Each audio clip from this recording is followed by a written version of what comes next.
En el libro de Zacarías, el capítulo 1, los versos 14 al 16, dice de la siguiente manera.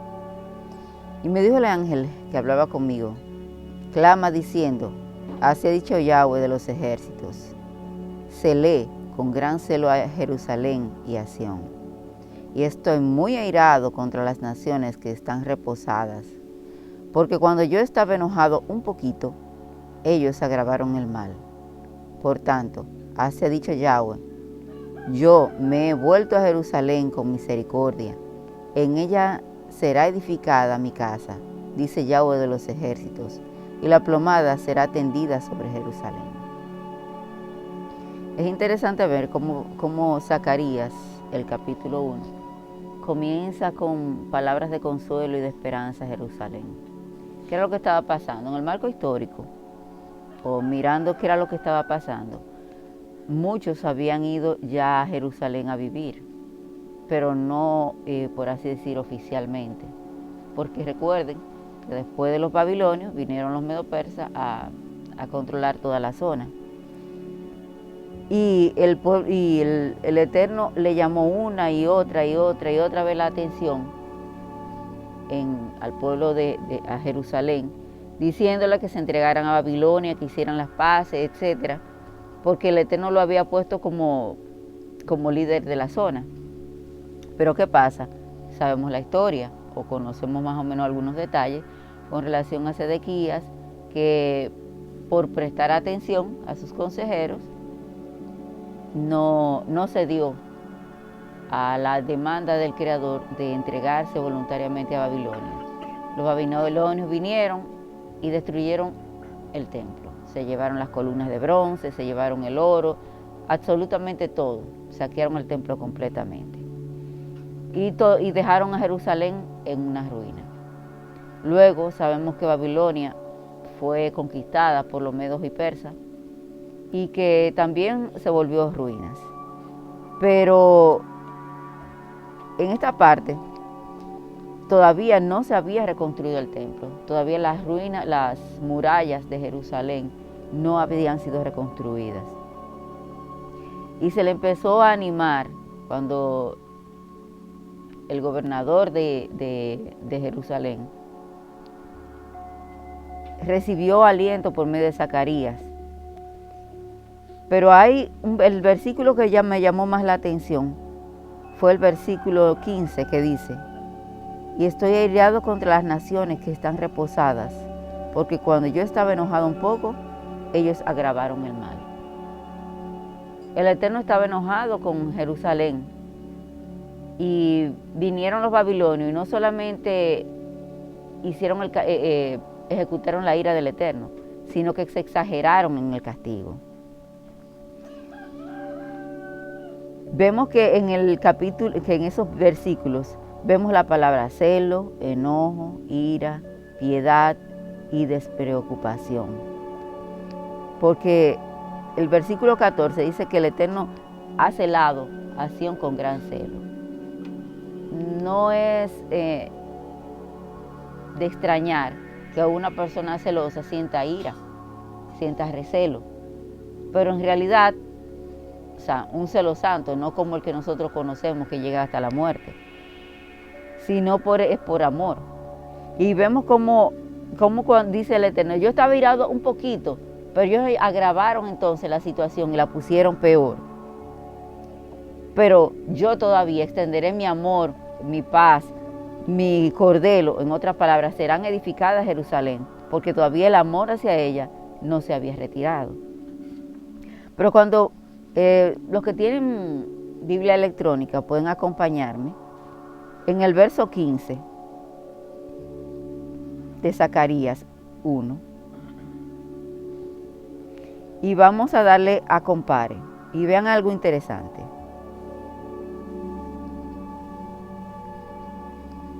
La Reina Valera del 60 dice, y estoy muy airado contra las naciones que están reposadas, porque cuando yo estaba enojado un poco, ellos agravaron mi mal. La Ausejo dice, las naciones orgullosas que cuando estuve un tanto airado, cooperaron al desastre. Otra versión dice, Bueno, esa está medio enredada porque está en otro en latín. Dice, con las naciones que estaban reposadas. Otra dice, y con gran ira, y con ira grande, yo me airo contra las gentes, las sobreimpuestas, por cuanto yo me airé un poco, ellos empeoraron, se sobreimpusieron para mal. La K2 dice, yo solamente estaba enojado un poco con Jerusalén, con unción, pero ellos se combinaron para atacarla para mal. Tranquilas en la Nacarcolonga, disfrutaban de paz y seguridad, refiriéndose a las otras naciones, reposadas, naciones poderosas, tranquilas. O sea, que en la parte donde dice que el Eterno estaba airado con todas las naciones, vemos que utilizan diferentes palabras para traducir. Por ejemplo, una dice, las naciones estaban orgullosas, gente orgullosa, gente reposada, la gente que estaba sobreimpuestas, se combinaron para atacar, estaban tranquilas, disfrutaban de paz y seguridad, reposadas, naciones poderosas. Entonces me puse a pensar, ¿qué combinación había entre todas esas? Porque la esencia es que el Eterno estaba enojado contra aquellas naciones que estaban, en otras palabras, indiferentes a la situación de Israel.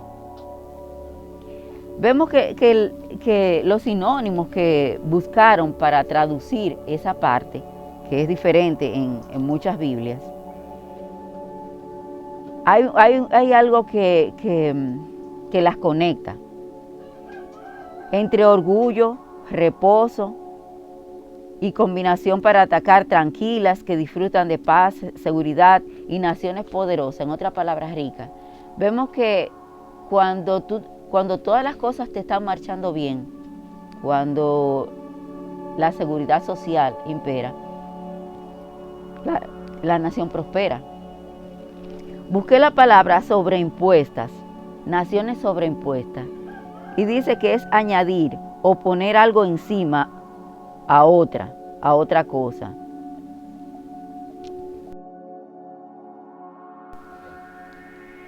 Dijimos que sobreimpuesta es añadir, poner algo encima de otra cosa, o la superioridad. Las naciones alrededor de Jerusalén se sentían superiores, tenían riquezas, estaban tranquilas, estaban reposadas. En otras palabras, estaban en una situación de indiferencia hacia lo que le estaba ocurriendo al pueblo de Israel. Entonces el Eterno dice, yo estoy airado con ellas, porque viendo el mal, viendo la condición en que está mi pueblo, no les importa. Se hacen de la vista gorda y no se preocupan por el bienestar de esa nación que yo aún no he olvidado y he amado. En Santiago, el capítulo 2, los versos del 1 al 13, ese sí pueden, si desean, pueden leerlo a alguien.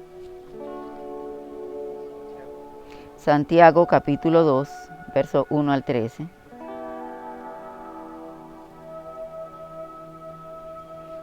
Vemos algo que nosotros muchas veces los hemos leído. Dice, hermanos míos, que vuestra fe en nuestro glorioso Yahshua HaMashiach sea sin acepción de personas. Porque si en vuestra congregación entra un hombre con anillo de oro, con ropa espléndida, y también entra un hombre pobre con vestido andrajoso, miráis con agrado al que trae la ropa espléndida y le decís, siéntate aquí en buen lugar. Y decís al pobre, estate allí en pie o siéntate aquí bajo mi estrado. ¿No hacéis distinciones entre vosotros mismos y venís a ser jueces con malos pensamientos? Hermanos míos, amados, oíd. ¿No ha elegido el Eterno a pobres de este mundo para que sean ricos en fe y herederos del reino que ha prometido a los que le aman? Pero vosotros habéis afrentado al pobre. No os oprimen los ricos, y no son ellos mismos los que os arrastran a los tribunales. ¿No blasfeman ellos el buen nombre que fue invocado sobre vosotros? Si en verdad cumplí la ley real conforme a la Escritura, amarás a tu prójimo como a ti mismo, bien hacéis. Pero si hacéis acepción de personas, cometéis pecado y quedáis convictos por la ley como transgresores. Porque cualquiera que guardare toda la ley pero ofende en un punto se hace culpable de todos. Porque el que dijo no cometerás adulterio, también ha dicho no matarás. Ahora bien, si no cometes adulterio pero matas, ya has hecho transgresor de la ley. Así hablad y así haced, como los que habéis de ser juzgados por la ley de la libertad. Porque juicio sin misericordia se hará con aquel que no hiciere misericordia, y la misericordia triunfa sobre el juicio. Se está haciendo un énfasis en Santiago de no hacer excepción de personas y del trato hacia los demás. De que si tú vas a extender la mano o vas a invitar a alguien, trata de mantener siempre las mismas atenciones para las demás personas, porque el Eterno lo está viendo. Y hay algo más aún, porque juicio sin misericordia se hará con aquel que no hiciera misericordia, y la misericordia triunfa sobre el juicio. Ya Alejandro había mencionado en otras ocasiones lo que es misericordia, que es empatía.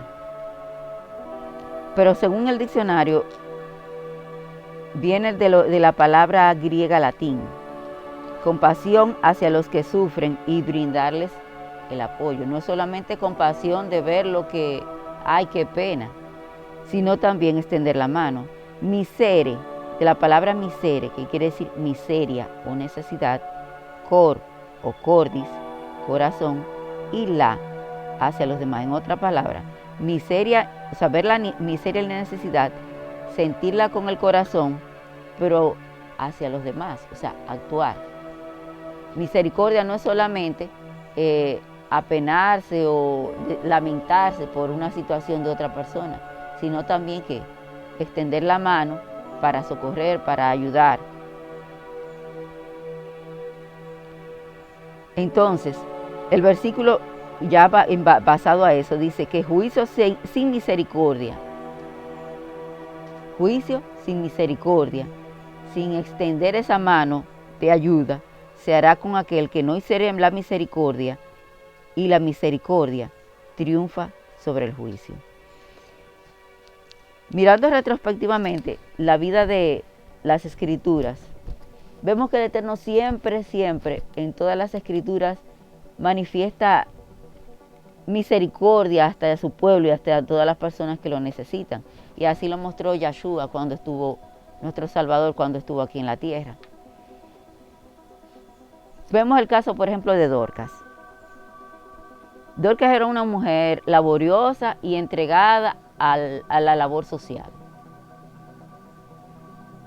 Nos damos cuenta de ello porque cuando Dorcas muere, que van y buscan a Pedro para que, qué sé yo, hablara, consolara al pueblo, a la gente que estaban ahí, que Pedro va llegando, ve inmediatamente que las viudas, los niños y las personas más necesitadas lloraban con ropas que le había hecho Dorcas, porque Dorcas era una mujer servicial. Y una de las grandes necesidades que había en esa época era la necesidad de ropa, ya que los que más tenían, la gente rica, tenían 2 y 3 mudas de vestido. Pero los pobres, mucha gente apenas tenía una y a veces estaba gastada y rota. Entonces, Dorcas o hacía ropas o las remendaba. Entonces, Pedro, al ver la condición, el buen servicio de Dorcas, ¿qué hizo? La resucitó. Aunque era para seguir que continuara con la obra, porque la pequeña iglesia la necesitaba. También vemos el caso de Abigail, la esposa de Nabal. Cuando David manda a sus hombres para que le den algo de comida, ya que tuvo un buen tiempo en el desierto cuidando las ovejas de Nabal junto con sus empleados. Y Nabal tenía un banquete, porque estaba esquilando las ovejas, y había invitado a muchos trabajadores, o sea, mucha gente, y tenía muchos trabajadores, y había hecho un banquete como de rey. Se enteró David y mandó unos cuantos siervos para ver si le mandaba un plato, un poco de comida. Pero Nabal lo que hizo fue afrentar a esas personas. Nabal, por cierto, quiere decir necio. Cuando van a la cocina o donde estaba Abigail en los ajetreos del banquete y le dijeron, mira, piensa bien qué es lo que tú vas a hacer porque un desastre va a sobrevenir aquí. Dice, ¿qué es lo que pasó? Que David, que se portó muy bien con nosotros y sus hombres y nos ayudaron y nos protegieron en el desierto cuando cuidábamos las ovejas, mandaron a buscar un poco de comida y sin embargo nuestro patrón lo que hizo fue afuerearlo. Y ella agarró comida, cargó unos cuantos animales con panes, con pasas, con carnes, con vino, en fin, cargó unas cuantas mulas y se fue por detrás de la casa para que Nabal no lo viera. Y cuando iba por detrás de la casa, ella no sabía que David venía con el ejército de él para atacar a Nabal. Ella al ver que venían con espada y cuantas cosas por detrás de la casa, se baja del mulo, se inclina y le dice, ay, mi señor, perdóneme, mire, que yo no sabía nada, y déjelo pasar, porque él es un hombre así, pero mire, yo le traje algo, en fin. Y la ira de David se apaciguó y dijo, bendito sea el Eterno, que te mandó para que yo no hiciera esta locura. ¿Cuál fue la recompensa con el tiempo que tuvo Abigail? Llegó a ser prácticamente una reina, porque David la buscó para que fuera su esposa, vivió en el palacio y todo eso. Ella no estaba esperando tal vez esa gran amabilidad, pero fue recompensada. ¿Por qué? Por simplemente extender una mano amiga. Más sin embargo, vemos otros casos opuestos, como es el caso de Caín. Caín estaba airado con su hermano, no refrenó su ira y terminó en muerte. Y cuando el Eterno le impela porque amaba a Caín, Caín, ¿qué es lo que tú has hecho? ¿Dónde está tu hermano Abel? Dice, Abel, ¿y acaso soy yo guardia de mi hermano? ¿Acaso tengo yo que estarme preocupando por lo que le pasa a mi hermano? O sea, se mostró indiferente, se mostró arrogante, que no le importaba qué era lo que estaba pasando, hasta que el Eterno entonces le reclama, ven acá, pero la sangre de tu hermano clama a mí desde la tierra. ¿Qué es lo que tú has hecho? Entonces viene la sentencia. Y aún así, estaba en una condición de, vamos a decir, orgullo, ira, de pecado, de desobediencia, que él no vio que había matado a su hermano, sino que se quejó del castigo, porque el Eterno lo mandó a ser errante. Y dijo, este es un gran castigo, ¿cómo podré tolerarlo? Otro caso de indiferencia es el caso de Acab. Acab va a la guerra. El Eterno le dice, antes de mandar, ve a la guerra, pero cuando estés allá, acaba con todo, con animales y con todo absolutamente. Y Acab va a la guerra, gana la batalla, pero no había matado al rey. El rey luego viene, manda unos enviados con cadenas, con sogas en el cuello. Mira, nosotros, Ben-Hadad dice que somos tus siervos, y él dice, Ben-Hadad está vivo. Dice, si está vivo, entonces es mi hermano. Dice yo, sí, él está vivo.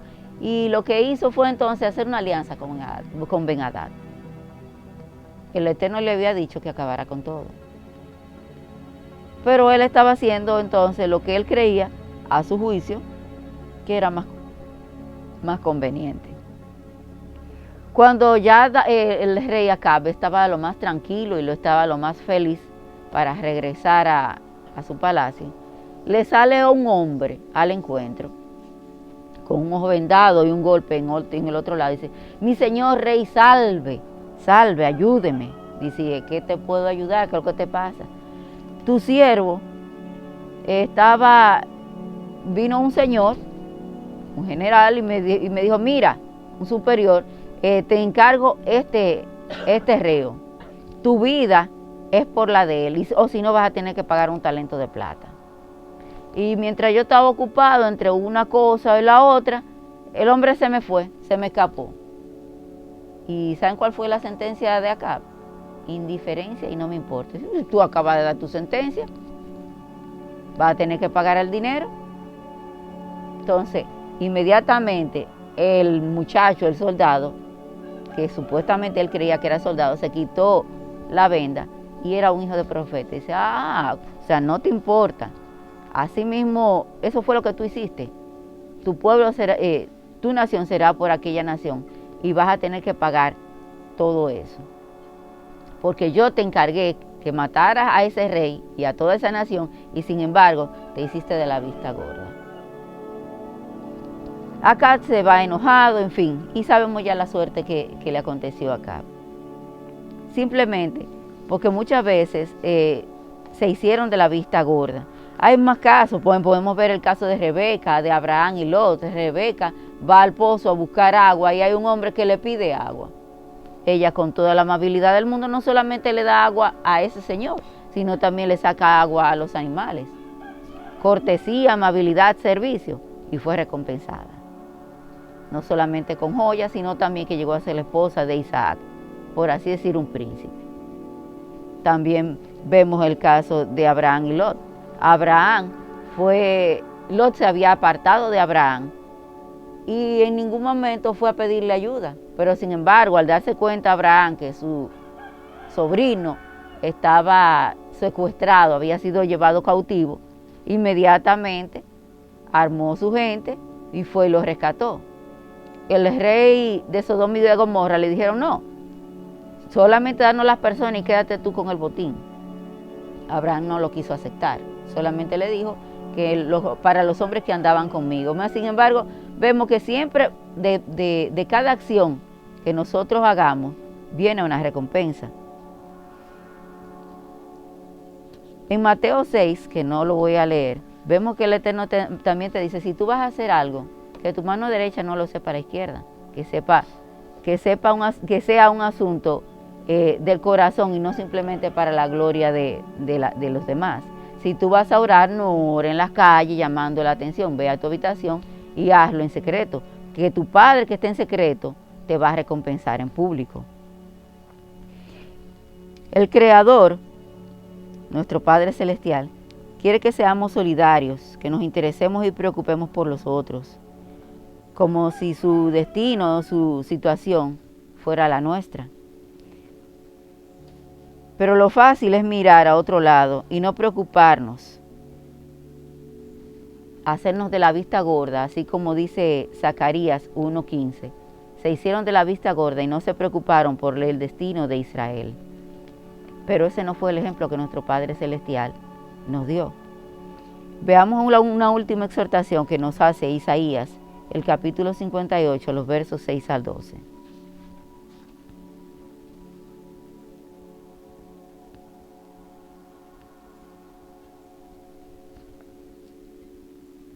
¿No es más bien el ayuno que yo escogí, desatar las ligaduras de impiedad, soltar las cargas de opresión y dejar ir libres a los quebrantados y que rompáis todo yugo? No es que partas tu pan con el hambriento y a los pobres errantes albergues en casa, que cuando veas al desnudo lo cubras y no te escondas de tu hermano. Entonces nacerá tu luz como el alba y tu salvación se dejará ver pronto. E irá tu justicia delante de ti, y la gloria del Eterno será tu retaguardia. Entonces invocarás y te oirá Yahweh, clamarás y dirá él, aquí estoy. Si quitares de en medio de ti el yugo, el dedo amenazador y el hablar vanidad, si dieres tu pan al hambriento y saciares el alma afligida, en las tinieblas nacerá tu luz y tu oscuridad será como el mediodía. Yahweh te pastoreará siempre, y en las sequías saciará tu alma. Dará vigor a tus huesos, y serás como huerto de riego, como manantial de aguas, cuyas aguas nunca faltan. Los tuyos edificarán las ruinas antiguas, los cimientos de generación y generación levantarás, y serás llamado reparador de portillos, restaurador de calzadas para habitar.